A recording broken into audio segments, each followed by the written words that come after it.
Le palais de justice de Nivelles. Il a été fermé en décembre 2024 après un rapport des pompiers catastrophique. À l'intérieur, aucun bruit, aucune activité. Le personnel a dû lui-même assurer le déménagement dans la précipitation. Le premier sentiment qu'on a ressenti, en tout cas quand le bâtiment a été fermé, c'était vraiment le sentiment d'être un peu laissé à nous-mêmes. Ah ouais, ouais. Donc ici, on est dans une des chambres qui accueille normalement les audiences correctionnelles ici du tribunal de première instance de Bramont-Wallon. Pour expliquer cette fermeture, direction la cave. Pour y accéder, notre équipe a dû revêtir une combinaison et un masque de haute sécurité. Effectivement, on doit protéger toutes les parties du corps des éventuelles particules présentes. Nous sommes face à des champignons avec des molécules présentes dans l'air qui peuvent contaminer aussi bien les voies respiratoires qu'au niveau cutané. C'est quoi le risque en fait? C'est de développer, lors d'une exposition, lors d'un certain temps, jusqu'à une maladie qui peut être un cancer.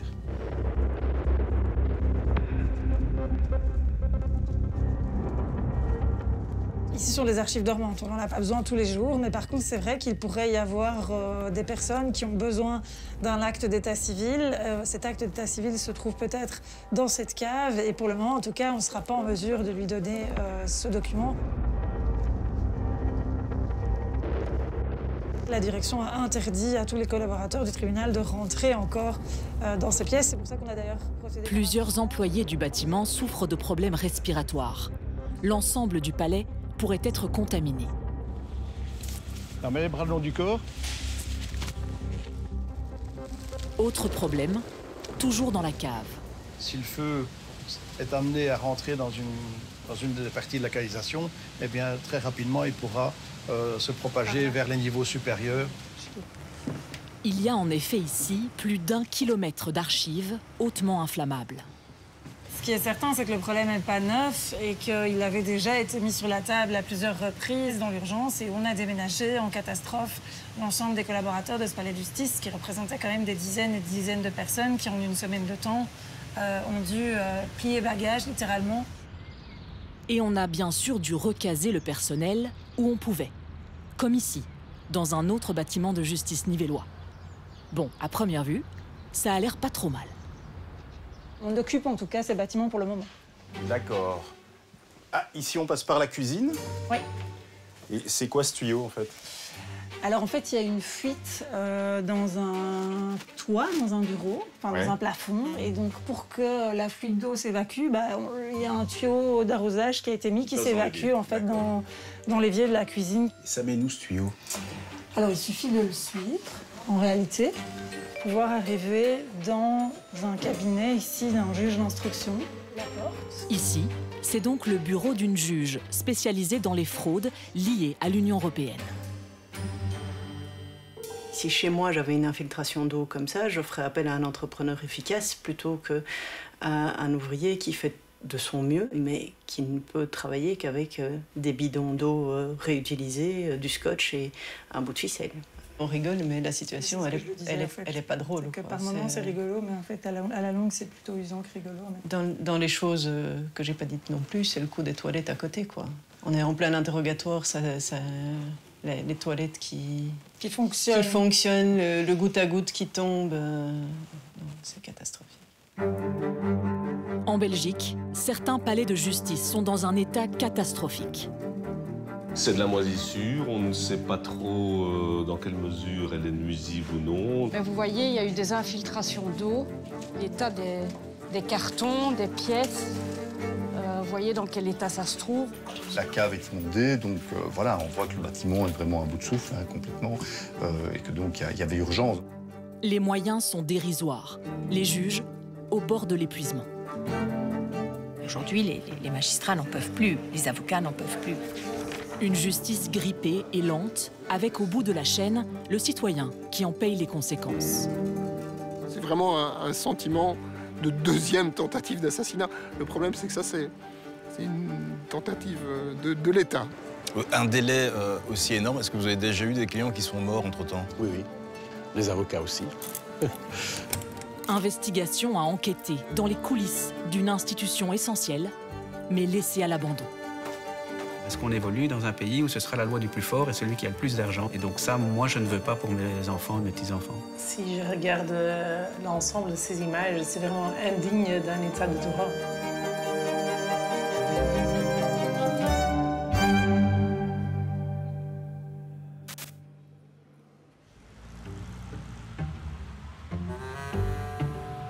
Alors ici, on est au tribunal de première instance du Brabant wallon, mais donc dans un des bâtiments qui abrite les audiences. Aujourd'hui, il y a 2 audiences en cours, une audience notamment en droit familial, donc une chambre familiale. Et donc vous allez voir, il y a pas mal de monde qui est attendu dans ce bâtiment.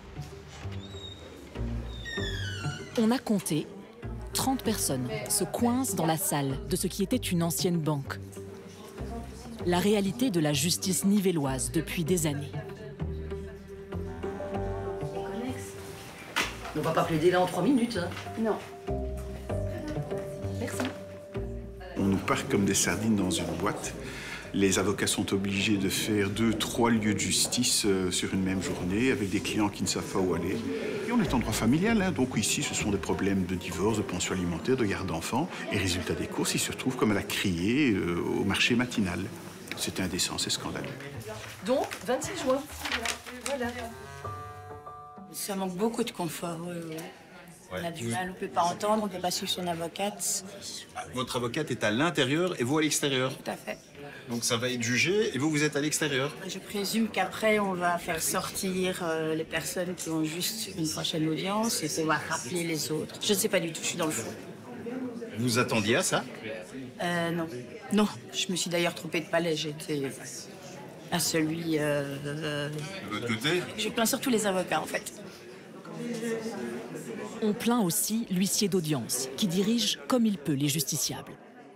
Restez calme, il n'y a pas de souci, nous avons le temps. Il a 74 ans et vient donner un coup de main pour combler le manque de personnel. Bien, madame, c'est un plaisir. Ce que nous touchons est une aumône. Ça fait 6 € quand tout va bien. 6 € de l'heure. Oui.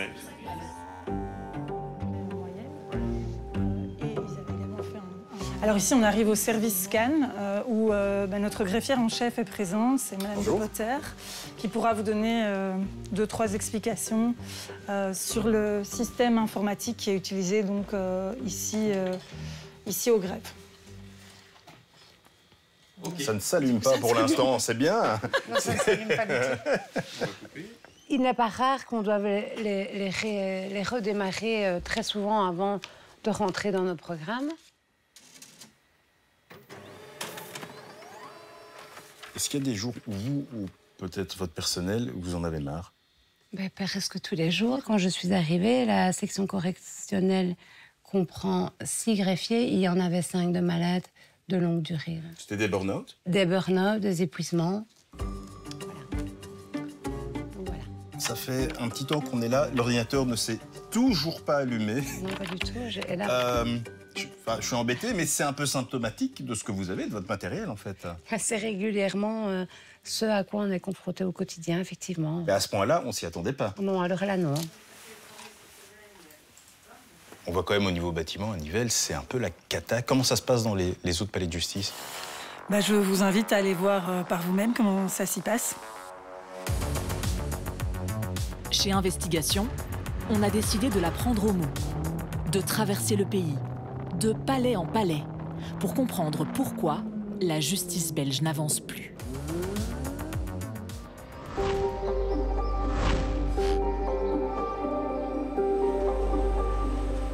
Notre enquête nous emmène au palais de justice de Namur. Jour de déménagement. On évacue des tonnes d'archives judiciaires pour un nouveau bâtiment.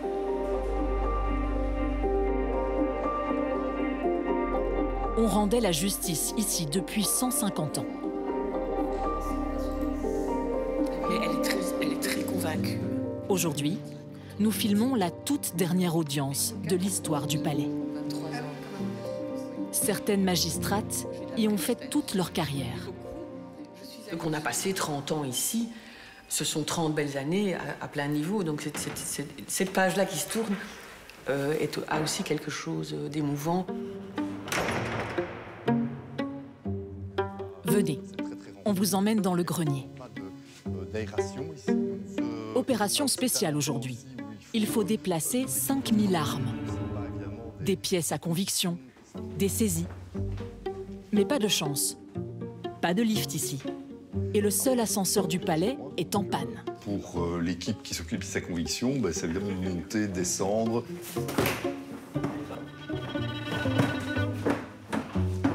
Il y a régulièrement, quand il pleut, des infiltrations ici dans le bâtiment et donc on récolte la pluie avec ces bacs. Même la cave est inondée, je pense. La cave est inondée, donc voilà, on voit que le bâtiment est vraiment à bout de souffle complètement et que donc il y avait urgence. Urgence, car les conditions de travail sont inacceptables. La quasi-totalité des bureaux doivent fermer. En 2018, le palais est même fermé pour insalubrité pendant des semaines. Ici, pour allumer la lumière, c'est assez épique. Donc on voit bien que l'interrupteur n'est plus du tout aux normes et il faut faire très attention de ne pas se prendre une drine. La quasi-totalité des bureaux doivent fermer. À partir du 1er décembre, nous ne pouvons plus utiliser ni occuper le premier étage des palais de justice de Namur. Lui, c'est Vincent Mack, le seul procureur de l'histoire qui a fait fermer un palais de justice en Belgique. Retenez bien son nom, on le retrouvera plus tard. Son action a mis la pression sur les autorités. Il fallait construire rapidement un nouveau palais. Coût, 117 millions d'euros. Mais curieusement, alors que celui-ci était prêt, le personnel a dû patienter 18 mois, faute de budget pour le nouveau mobilier. Pourquoi ne pas avoir déménagé ce mobilier dans le futur palais, puisque c'est ça qui a posé problème? C'est, je dirais, une méthode qui est appliquée par le SPF Justice de remeubler entièrement lorsque l'on va vers un nouveau palais, un nouveau bâtiment, si vous voulez. Mais ça nous a semblé quand même un peu étonnant parce que beaucoup de notre mobilier est en très bon état. Surréaliste, mais il y a pire. Le nouveau palais est donc inoccupé pendant des mois. Mais les loyers, eux, seront bien payés par l'État. On a loué ce palais pendant plusieurs mois à hauteur de 9 millions d'euros. C'est vous dire qu'il y a 9 millions perdus, en fait. Ah, perdu complètement, parce qu'on a logé personne, on n'a même pas rendu service. Un scandale qui a fait parler de lui. C'est l'argent du contribuable qui a été jeté par la fenêtre. 9 millions d'euros pour rien. Par un effet du hasard, cette somme correspond à peu près aux économies annuelles que compte réaliser le gouvernement sur les pensions des magistrats. À personne, donc oui. L'évaluation d'économies dont bénéficierait l'État est évaluée à 8 millions d'euros. Et le même État qui a claqué 9 millions d'euros ici en loyer. C'est donc le privé qui est propriétaire du palais de justice, l'État, un simple locataire. Est-ce que, à long terme, ça pourrait poser des problèmes? Ça pourrait coûter plus cher, non?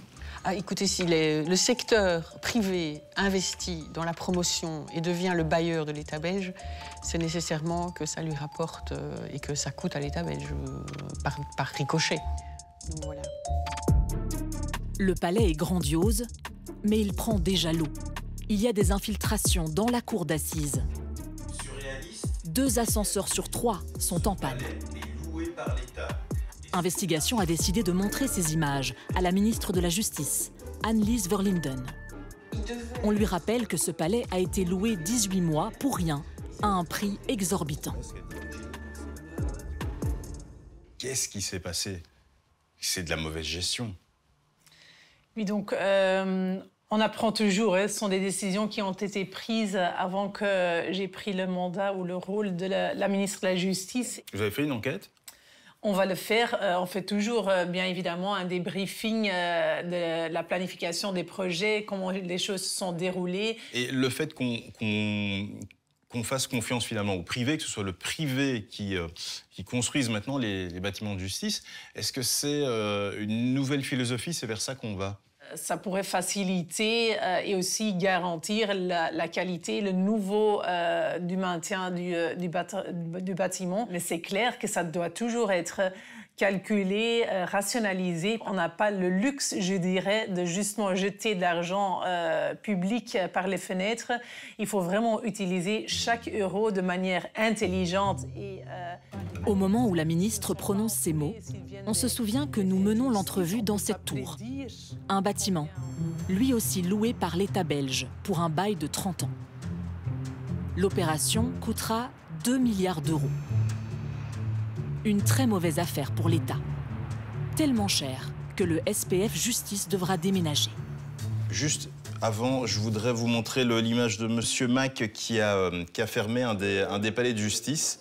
Est-ce que vous n'avez pas peur que les collaborateurs de justice se révoltent et ferment leur palais en disant « Stop, on n'en peut plus, on ne peut plus travailler comme ça ». S'il y a des questions de sécurité, je comprends cette décision, mais il faut éviter qu'on arrive à cette situation parce que c'est aussi des problèmes ou des défis pour les justiciables. Hein. À la fin, ce sont eux qui sont les victimes de cette situation. Qu'en pense justement Vincent Mac? On est parti à sa rencontre. Tournez à droite, puis dirigez-vous à gauche. Il travaille aujourd'hui au palais de justice de Tournai, dans le grenier. On va avoir de bonnes jambes ici. Monsieur Mac, bonjour. Vous vivez toujours, ça va? Oui, on vous a mis dans le grenier? On m'a mis là où il y a de la place, tout simplement. D'accord. Oui. Cette petite fresque, vous nous la présentez? C'est de la moisissure, on ne sait pas trop dans quelle mesure elle est nuisible ou non. Ben oui, à Namur, on l'a vu, vous étiez procureur du roi, vous avez fait fermer le bâtiment à un moment. Est-ce que si ces champignons sont dangereux pour vos collaborateurs, vous allez faire fermer aussi ce bâtiment? Namur, c'était un lieu, effectivement, dont on a dit qu'il était mortellement dangereux. Hein. Les conséquences seront les mêmes. Il n'y a pas de négociation possible sur la mise en danger de mes collègues, c'est très clair. On a fait examiner cette moisissure par un labo. Elle n'est pas dangereuse. La justice tournaisienne peut souffler.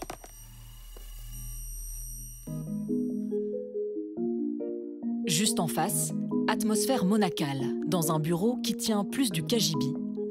On rappelle que Vincent Mac dirige un parquet de 220 personnes, dont 40 magistrats.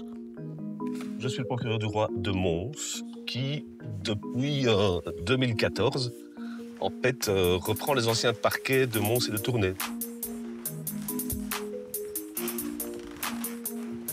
L'état général à Mons est-il meilleur? Non, encore bien pire. Enfin, vous allez voir. Vous faites la route tous les jours? Je viens effectivement aussi une fois par semaine à Tournai, ce qui est très important quand on dirige une équipe. Parce que je pense que dans une démocratie, on a vraiment besoin d'une justice forte et indépendante. Et pour ça, il faut que cette justice soit, oui, je l'ai dit, réellement indépendante, c'est-à-dire qu'elle puisse travailler dans de bonnes conditions.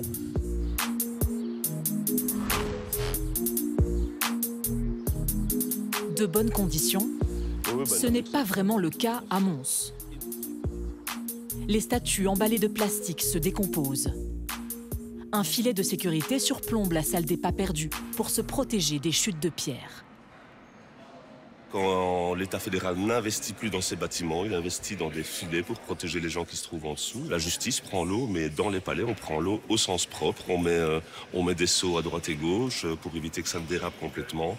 Mais jamais nous n'avons l'impression aussi d'être dans un bâtiment qui est une représentation d'un des 3 pouvoirs de la Belgique. Dans l'aile réservée aux détenus, des cages en fer de 80 cm, dignes du Moyen-Âge. Il y a des normes qui sont des normes tout simplement inhérentes au respect de la dignité humaine. Et bien la dignité humaine dans les palais de justice, elle est oubliée aussi pour les détenus. Vétusté du vieux palais. Risque d'effondrement au tribunal du travail. Mais on visitera le pire, le bâtiment des pièces à conviction. Nous avons eu l'accord pour faire sauter les scellés de la police. Condition, il faut être équipé d'un masque et de gants pour y entrer. Il y a un danger, oui, réel. Il y a des champignons volatiles, allergisants, dangereux, et donc le personnel ne peut plus travailler dans ces conditions-ci. C'est une partie des pièces en convection. Il y a encore beaucoup à trier. Ça, c'est ce qui est voué à la destruction. Mais vous voyez, il y a eu des infiltrations d'eau. Et voilà, l'état des cartons, des pièces. Vous voyez dans quel état ça se trouve. Ceci, c'est à jeter. Mais par exemple, ceci est à conserver. Et doit être absolument évacué parce qu'on ne peut plus conserver en l'état dans les lieux avec la moisissure, la pourriture, les infiltrations d'eau.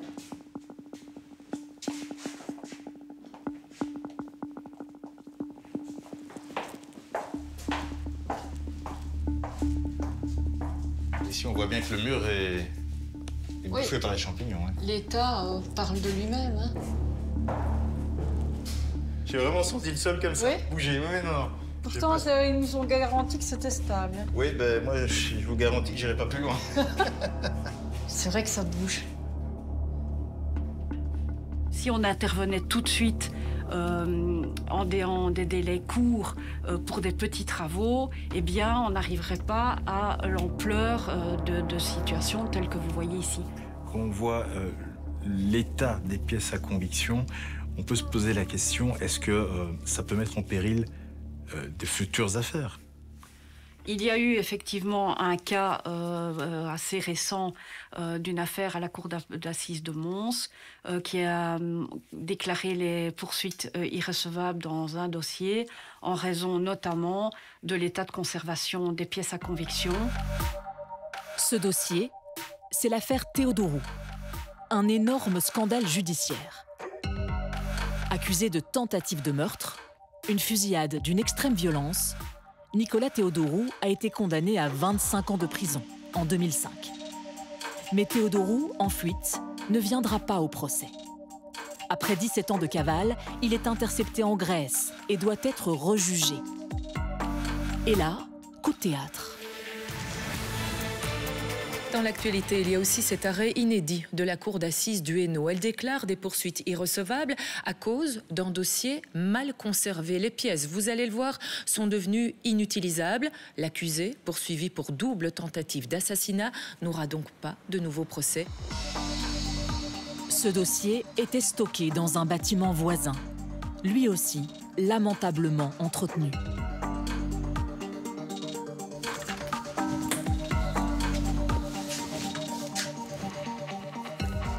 Tuyauterie a manifestement subi une fuite sans qu'on s'en rende compte. Cette fuite a perduré un certain temps et a endommagé un dossier en particulier qui a été complètement moisi, complètement pourri par cette fuite. Et à ce moment-là, vous avez le recours à un procès équitable qui se trouve irrémédiablement compromis.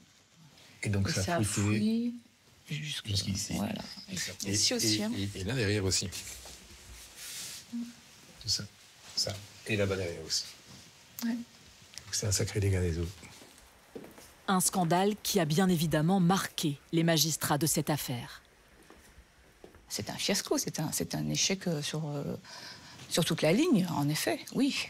J'aurais beau vous dire, voilà, il me faut 4 locaux, je dois faire avec ce qu'on me donne. Et c'est pour ça que des palais de justice sont dans un état tel, c'est pas la volonté des acteurs, c'est que justement le monde politique doit pouvoir allouer les moyens. Est-ce que vous avez un budget numérisation? Bon, apparemment non.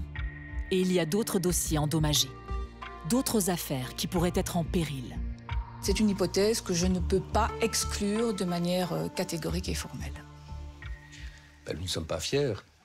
Je me rends bien compte que lorsqu'on est dans l'émotion, quand on est dans la douleur, c'est extrêmement difficile à percevoir. L'équipe d'investigation a retrouvé l'une des victimes de l'affaire Théodorou. Cet ancien fonctionnaire tient à sa tranquillité. Il ne souhaite pas dévoiler son visage. Retour sur la pire journée de sa vie. En 1999, il décide d'acheter une voiture. 650 000 francs en cash. Mais il tombe dans un guet-apens. Un vol d'une extrême violence. J'entends un bruit énorme et je reçois un choc à l'arrière de la tête. J'ai pris 2 balles dans la nuque, à bout portant. C'était une exécution. C'est ça, clairement. Vous êtes, on peut le dire, un miraculé. C'est comme gagner à l'euro-million, quoi. C'est vraiment une chance sur 1 milliard. Sa voix, éraillée, est une séquelle de son agression. Son médecin lui a enlevé une tumeur à la gorge. Un cancer lié aux fragments de balles qu'il a toujours dans le corps. Et puis, récemment, il y a ce coup de fil. On m'appelle pour me dire qu'en fait, il y a un souci parce que les archives ont pris l'eau au palais de justice de Mons. Mais à ce moment-là, vous, dans votre tête, vous devez devenir fou en disant « mais c'est pas possible ». Ah, c'est une blague, hein.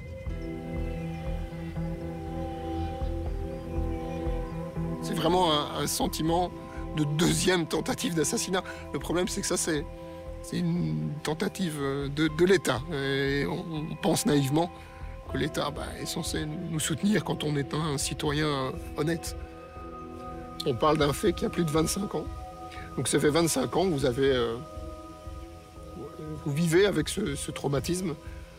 Donc il y a un sentiment d'abandon, clairement. De manque de respect, manque de considération. Aujourd'hui, il réfléchit à une procédure contre l'État belge, le propriétaire des bâtiments de justice. Qu'est-ce que vous en pensez quand vous voyez ces magistrats qui réclament juste une justice où il y a un peu plus d'argent et qu'on s'occupe un peu plus du justiciable aussi? Je crois qu'il doit y avoir un gros sentiment de frustration de leur part également. Et d'impuissance, de se dire mais ça ne peut plus continuer comme ça. On pense naïvement que l'État est censé nous soutenir quand on est un citoyen honnête. Si je regarde l'ensemble de ces images, c'est vraiment indigne d'un état de droit. On est choqué par les images qu'on a vues, également par l'histoire de cette victime qui est victimisée une 2e fois à cause du système. Ça veut dire qu'il y a quelque chose qui va très très mal dans notre état de droit si c'est possible d'arriver à une telle situation. Enfin, c'est l'horreur. Maintenant, il faut tout faire pour éviter des circonstances comme celle-là. C'est inacceptable et donc je pense qu'il faut le dire comme ça. Le sous-financement crée des victimes collatérales, les justiciables. Et vous allez le voir dans la suite de notre enquête, ils mettent aussi le personnel de justice en danger. Après Mons, Namur et Nivelles, Liège et son palais ont vécu des événements dramatiques. Palais des princes-évêques. À l'entrée, il y a bien un détecteur de métaux. Et pourtant, malgré notre matériel, aucune alarme. Bonjour. Bonjour, monsieur Warnon. Bonjour, monsieur Osni. On le voit directement, pas de sécurité, ça n'a pas sonné depuis longtemps. Ça a très peu servi et je n'ai pas le souvenir qu'on ait utilisé récemment, en tout cas, cette installation. J'ai appris que c'était aux environs de 400 000 € l'installation et des installations de ce type-là, il y en a dans très peu de palais dans le pays. Il y en a ici à... Ce portique a été installé fin des années 80, à la suite de 2 événements dramatiques. D'abord, un attentat à la bombe en 1985, faisant une victime.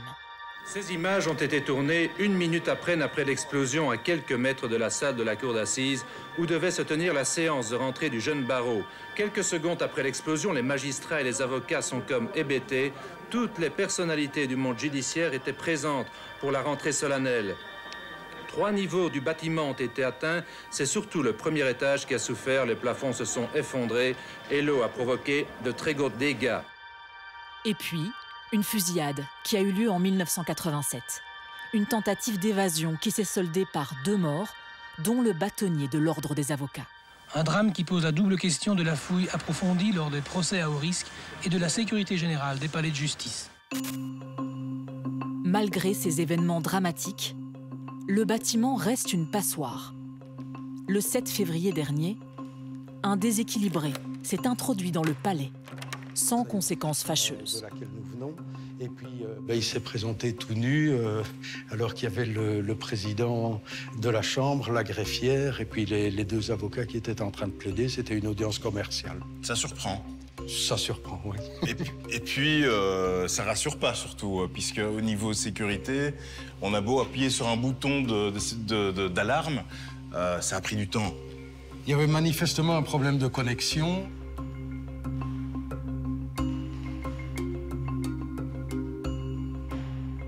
Et oui, il y a un risque, oui, il existe. Et la sécurité, ben, on le dénonce quand même depuis pas mal d'années. Jusqu'à présent, nos appels sont restés lettres mortes.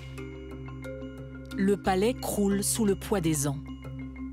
Un plafond s'est effondré en 2022. Les vitres n'ont pas été nettoyées depuis des années. La chaudière est en panne. Et ce n'est pas tout. J'ai reçu un mail de la première présidente de la Cour d'appel nous signalant qu'il y avait une pénurie de papier toilette et nous demandant de prendre nos dispositions en conséquence. Je vous avoue que je me suis fait la réflexion à ce moment-là, je me suis dit qu'on était vraiment à l'os.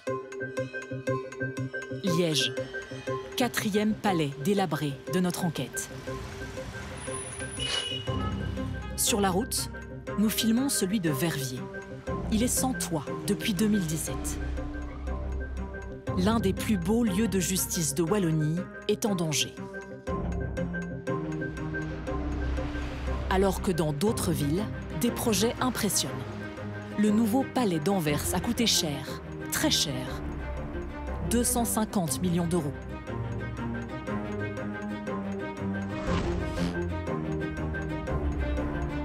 Nous nous rendons chez le gestionnaire des palais pour comprendre sa stratégie. La Régie des bâtiments gère 7 millions de mètres carrés de bâtiments publics aussi divers que le Cinquantenaire ou le Palais Royal. Et puis, il y a aussi 214 sites sur lesquels se trouve la justice en Belgique. 214, c'est peut-être trop. On a constaté qu'aux Pays-Bas, 16 millions d'habitants, 34 sites pour la justice. La Belgique, 11 millions d'habitants, 214 sites. Il faudra convaincre les autorités locales de quitter leur palais pour un autre. Un défi gigantesque. L'objectif de la justice aujourd'hui, c'est de rationaliser ce portefeuille pour le diminuer d'une centaine de sites. On pourra construire un nouveau palais de justice à Courtrai, Tournai, Nivelles, rénover le palais de justice de Dinan, Verviers, Liège, Bruges, de Gand. Bon, ça fait beaucoup de palais. En période d'économie générale, on doute un peu. Ça représente un montant d'environ 1,2 milliard d'euros sur 20 ans. Alors, où est-ce qu'on va aller chercher l'argent? D'abord, il y a les moyens budgétaires à nous mettre à notre disposition pour s'assurer qu'on puisse réaliser ces projets qui ont été concertés avec la justice. La régie est en sous-effectif de 25%. Le gouvernement lui a demandé de réaliser des économies. 500 millions d'euros en 4 ans. Alors, en attendant un budget miraculeux du fédéral, on fait quoi à court terme? Pourquoi est-ce qu'il n'y a pas de petite rénovation? On ne peut pas réagir partout en même temps, et donc on doit faire des choix. Jusqu'où on va dans un investissement, sachant qu'à un moment donné, on quittera le bâtiment. En quittant la régie, nous l'apercevons dans le reflet. Le palais de Bruxelles devait montrer la grandeur de la justice. Il incarne plutôt son abandon pendant des années. Monsieur Vanleu, bonjour. Oui, bonjour. Alors ici, c'est l'entrée des magistrats, c'est ça? Voilà, et donc on nous a fait un petit abri en bois pour éviter de ramasser le plafond sur la tête. D'accord. Voilà, exactement. Pourquoi il n'y a personne qui nettoie? Non, non, non, non. C'est comme ça depuis des années. Voilà. Bon, j'espère que c'est mieux à l'intérieur. Un peu. À l'entrée, le plafond s'est un peu écroulé. On vous présente notre guide. C'est l'un des plus hauts magistrats de ce pays. Je suis à la tête d'une organisation qui s'appelle le ministère public, qui compte 900 magistrats et plus ou moins 2500 membres du personnel administratif, logistique, etc. Il y a des rats ici dans les Alors, il y a régulièrement des rats et des nuisibles. Des chauves-souris aussi, de temps en temps. Voilà, c'est un énorme bâtiment. Il y va très profondément dans le sol aussi, puisque ce que l'on voit, c'est juste l'aspect visible de l'iceberg, mais il y a 4 ou 5 étages en dessous du sol. Ce qu'il veut nous montrer aujourd'hui, c'est justement l'état de ce sous-sol. Un endroit sécurisé est rarement filmé. Les pièces à conviction. Un bric-à-brac invraisemblable. Le plus inquiétant est ici, le sol est instable. Avant le Covid, il y a eu des travaux qui se sont passés là parce qu'il y avait eu un effondrement de ce côté-là et apparemment ça a provoqué un effondrement ici qui lui-même a provoqué probablement des infiltrations d'eau et des champignons sur les archives civiles qu'il y avait de l'autre côté. Ce trou pourrait s'agrandir et prendre tout le couloir. C'est ce qu'on craint, effectivement, que le trou s'agrandisse.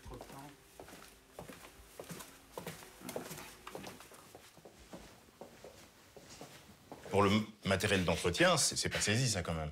Non, non, non, non. C'est du matériel qui est stocké ici. Comme les contrats d'entretien n'étaient pas payés, bien, ce matériel ne peut plus être utilisé pour le moment. Ça commence un peu comme le début de notre enquête. Un catalogue des horreurs. Et si on parlait chiffres, avec le budget de la justice ? 2,5 milliards d'euros par an. Cela représente 0,22% du PIB, alors que la moyenne européenne, c'est le double. Mais les litiges portés devant les juridictions sont bien plus élevés chez nous. 6,1 par 100 habitants, contre 2,2 en moyenne en Europe. Alors évidemment, comparer les 0,22% de la justice aux 2, voire 5% promis à la défense, ça fait grincer des dents. Alors 0,22% du PIB, ça c'est effectivement préoccupant. Alors moi je rêve d'une organisation internationale comme l'OTAN, mais peut-être que l'Europe dise que chaque pays doive consacrer 1% de son PIB à la justice parce que nous sommes face à des défis internationaux gigantesques. Nous avons cité le terrorisme, mais aussi la cocaïne qui inonde l'Europe et qui est un problème européen.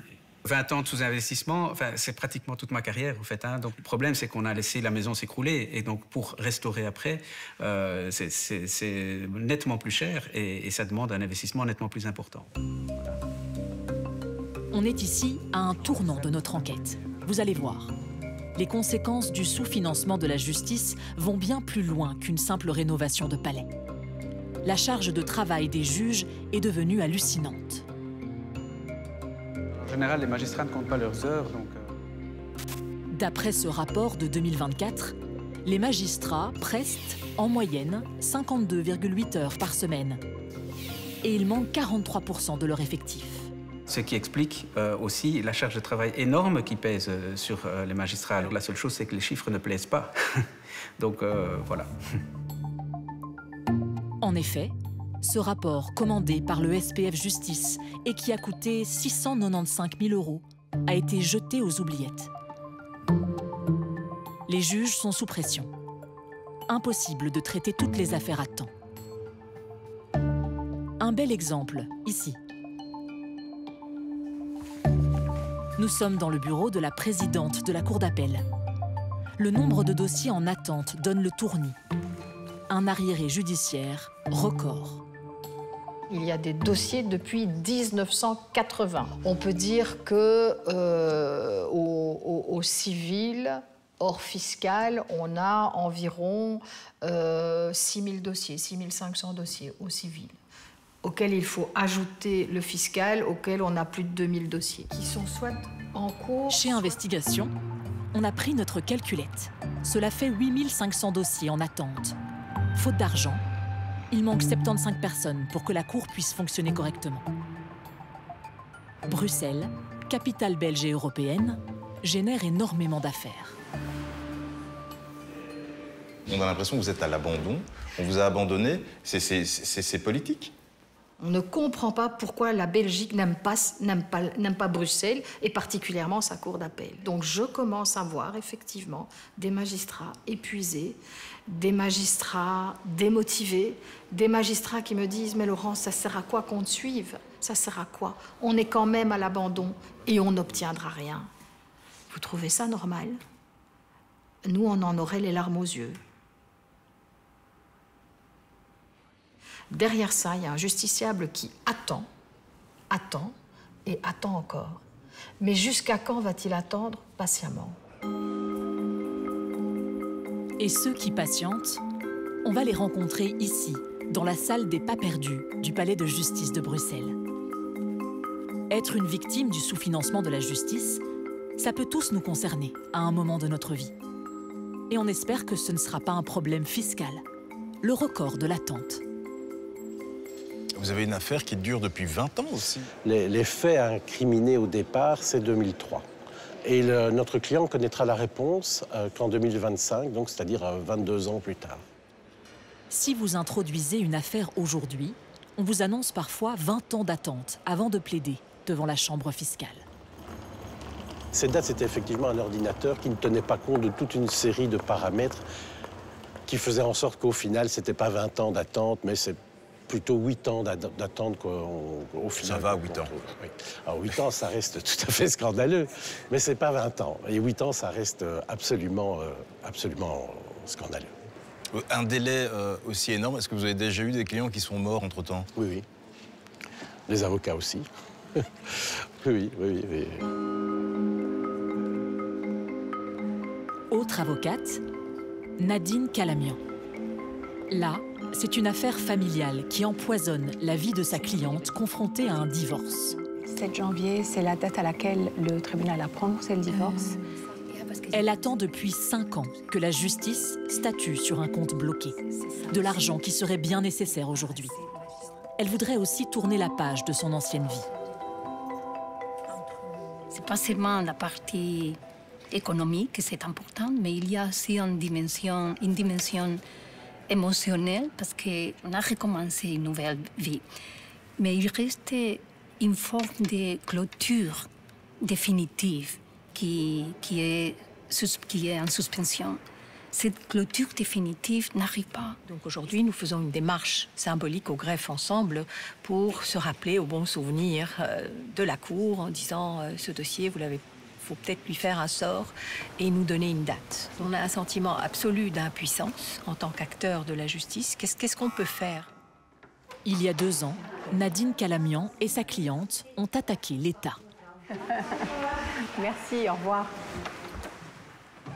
Le tribunal a reconnu une faute. La Belgique est incapable d'organiser efficacement sa justice. Il n'y a pas assez de magistrats, que les coupes budgétaires depuis ces 40 dernières années sont telles que la machine, la justice, est en faillite. On quitte le palais avec cette image. La déesse de la justice décapitée dans un tribunal. Tout un symbole. La situation est grave. C'est pourquoi, pour la première fois, les plus hauts représentants de la justice ont tous crié leur colère en juin dernier. L'avenir de nos enfants est-il préservé si le pouvoir qui arrête le pouvoir est ainsi affaibli, réduit au statut de service? La justice, c'est l'affaire de tous. La justice, ce n'est pas un luxe. La justice est un droit fondamental. Les coupes budgétaires de leurs pensions ne sont qu'une goutte d'eau par rapport au tsunami de problèmes qui déferlent sur la justice depuis des années. Nous demandons au monde politique de nous ouvrir sa porte pour nous recevoir. Le premier président de la Cour de cassation l'a expliqué, porte est close et nous demandons donc simplement que ce dialogue puisse être entamé. Eux veulent vraiment un dialogue, notamment pour leurs pensions, et voilà, ce dialogue n'est pas là. Et je suis avec eux pour dire qu'il nous faut plus de moyens parce que la justice doit faire face à beaucoup plus de défis sociétals qui existent aujourd'hui. Alors oui, mais je pense que le message s'adressait à d'autres partenaires du gouvernement. Eux ont l'air un peu plus fermés que vous. Donc je ne peux pas parler pour eux. Hein. Le Premier ministre ne recevra jamais les magistrats. Et pourtant, il faut investir dans la justice. La ministre le dira 47 fois lors de cette interview. C'est à nous d'investir. Il faut investir. Il faut continuer à investir, investir, investir, investir, investir, investir, investir. Il faut encore investir plus. Mais Annelies Verlinden n'obtiendra qu'une dizaine de millions d'euros supplémentaires pour améliorer la situation. Trop peu pour une ministre convaincue de l'urgence, mais pas vraiment suivie par son gouvernement.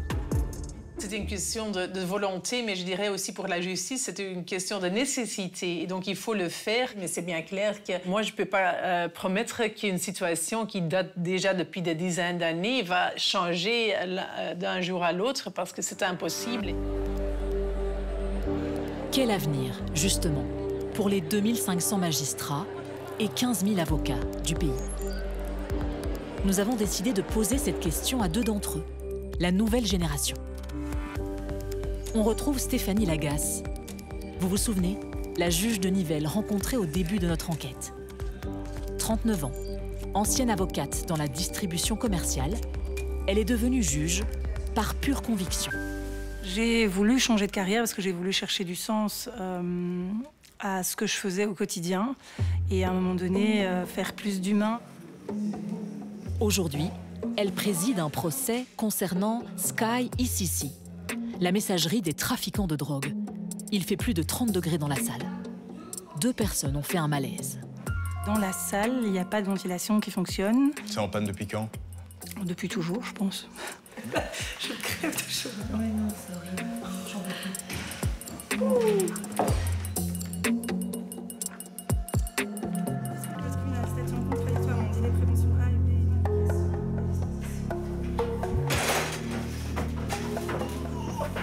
Donc là, je reprends les 13 cartons de dossiers que j'ai examinés aujourd'hui à l'audience pour la maison.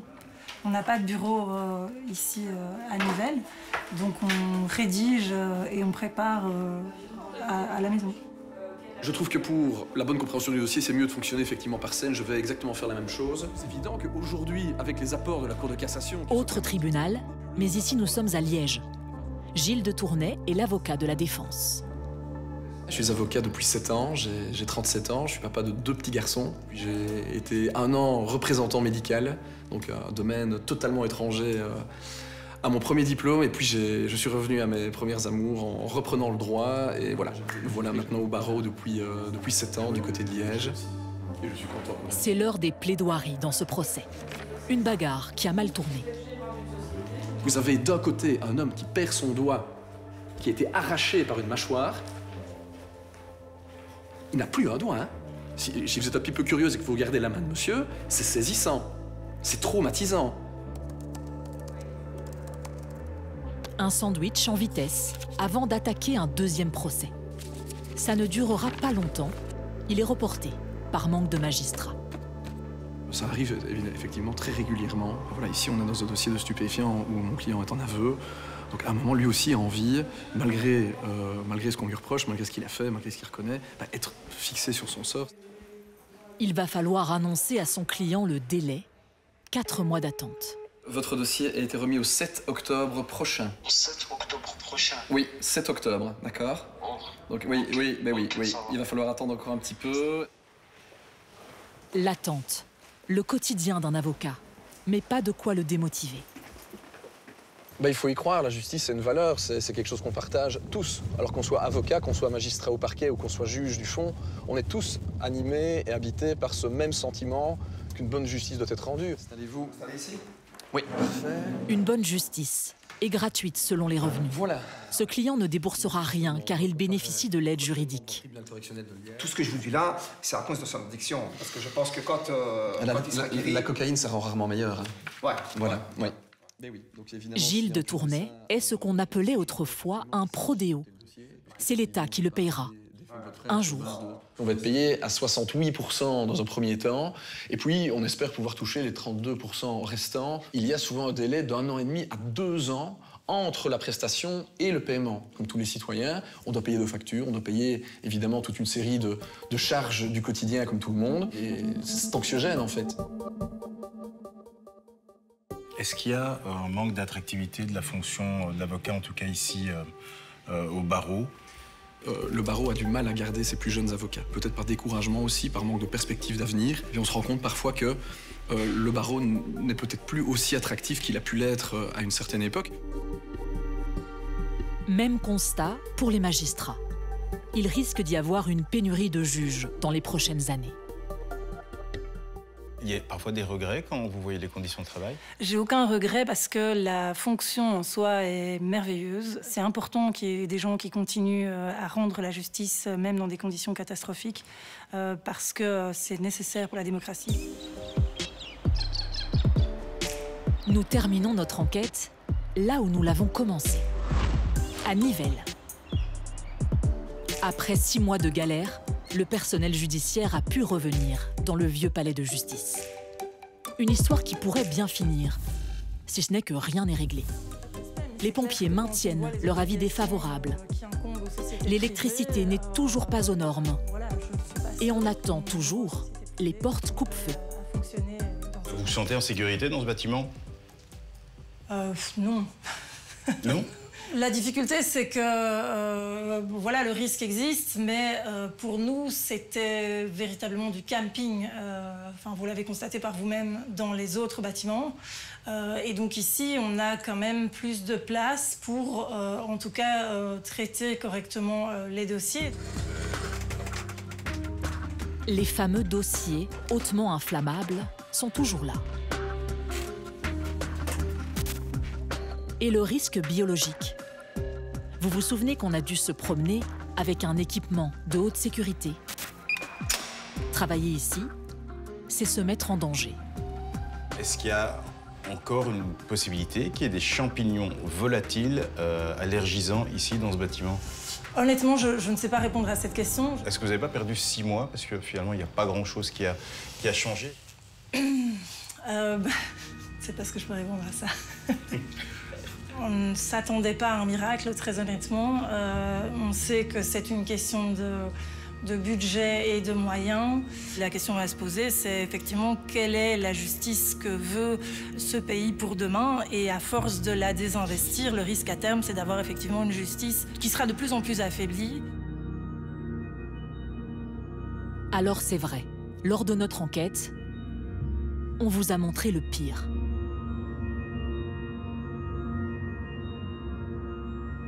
Mais grâce à eux, magistrats, avocats, greffiers et personnel administratif, la justice continue à avancer dans la tempête. Mais jusqu'à quand?